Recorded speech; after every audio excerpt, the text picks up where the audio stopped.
Okay, so in this example, we're going to be talking about the sum and difference of two cubes and how you can factor a polynomial by using these two methods here. Now I have a cheat sheet that you can use right here for the sum of two cubes and the difference of two cubes. This is just something that you have to memorize, and over time it will become like second nature to you. But the goal is whenever you're factoring a polynomial and you're trying to use the sum or difference of two cubes, you want to put it in this template here where you have a cubed plus b cubed, or if it's subtraction, a cubed minus b cubed.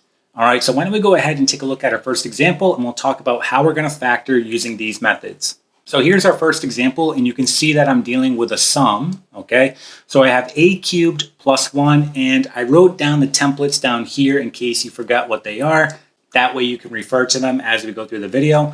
But this is going to be a sum, okay? So the template that I want to use is right here, okay? That's the template I want to use. I don't want to use a difference, I want to use the sum. So I want to write it in that format where I have a cubed plus b cubed. So the first thing that I like to do is separate everything using parentheses. Okay, so for example, I'm going to put that a in parentheses, and then I'm going to put that exponent on the outside. That is the same exact thing, okay? And then plus, I'll put that 1 in parentheses. Remember, my a is technically my a here, and my b is my 1, okay? So in other words, if I just put a exponent of 3 here, I now have it in that template. And I did not change the problem. That's the key takeaway. You can't change the problem, you're just manipulating it so that you can put it in that template. And I am in that template, so now all I have to do is expand it out using what I see on the right-hand side right here. So I have to do a plus b. Well, my a here is actually a. And then my b is 1. So when I expand it out, it's going to be a plus 1. And then continuing on, I have to do a squared. So again, my a is a. So I'm going to put a squared, then I put minus a times b. Well, that's a times 1. That's a. And then I have to do plus b squared. Well, my b is 1, so 1 squared is 1. And there you go, it's done. That's completely factored using the sum of two cubes. Now, you're always going to have a quadratic at the end when you do a sum or difference of two cubes. You cannot factor it, so don't even try. You're just going to leave it as a quadratic, okay?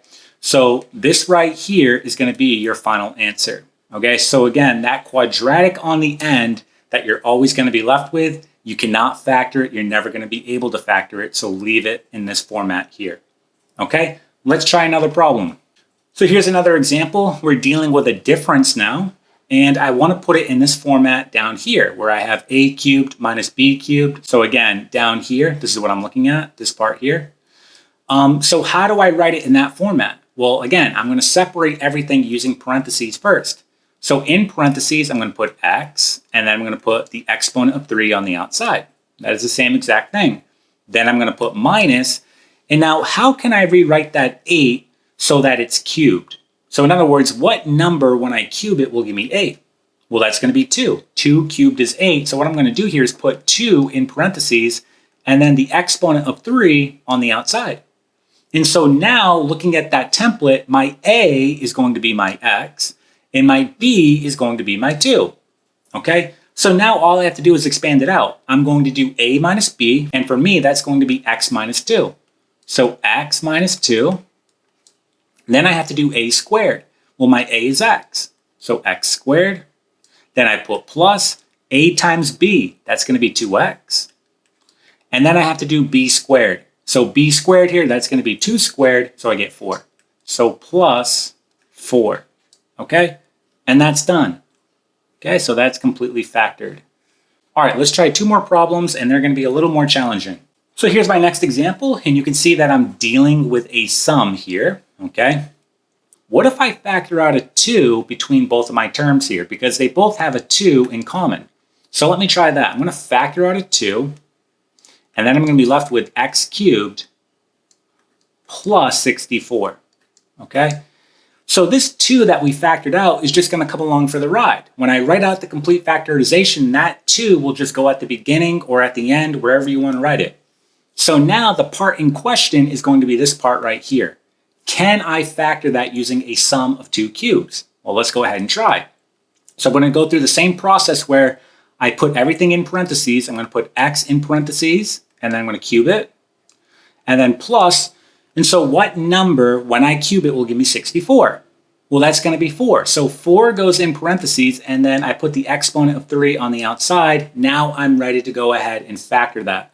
So again, using this template down here, I'm going to do a plus b. So again, your a is right here, and your b is here. So my a is x, and my b is 4. So when I factor it out, I'm going to get x plus 4, that's a plus b.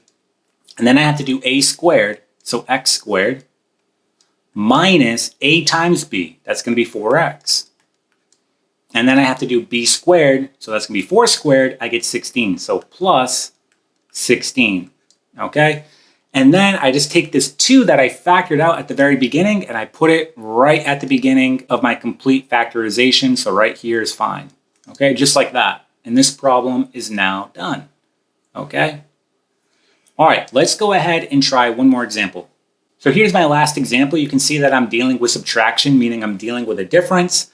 And let's see if we can pull out a factor here. Do these two terms have a greatest common factor that I can pull out? They do. I can pull out a 3. So if I pull out a 3, what happens? I get x cubed and then minus 8. Okay? So again, this 3 here is going to come along for the ride. I'm really working on this part right here. Okay? Can I factor that using a difference of 2 cubes? And yeah, I can. So why don't we go ahead and expand it out? I'm going to have here in parentheses x, and then I'm going to cube it, right? And then minus, so what number when I cube it will give me 8? That's going to be 2. So in parentheses, I put 2, and then I cube it. So again, x is my a, 2 is my b. We're going to use the template below to expand it out. So I have to do a minus b. That's going to give me x minus 2. So I get x minus 2, okay? Then I have to do a squared. So for me, that's x squared. And then plus a times b. Well, that's going to give me 2x. Okay? And then plus b squared. Well, that's going to give me 4. So I put 4 right here. All right? Now remember, I did factor out that 3 at the beginning, so I have to include it in the complete factorization of this problem. So I'm going to put 3 right here at the beginning, and now I'm done.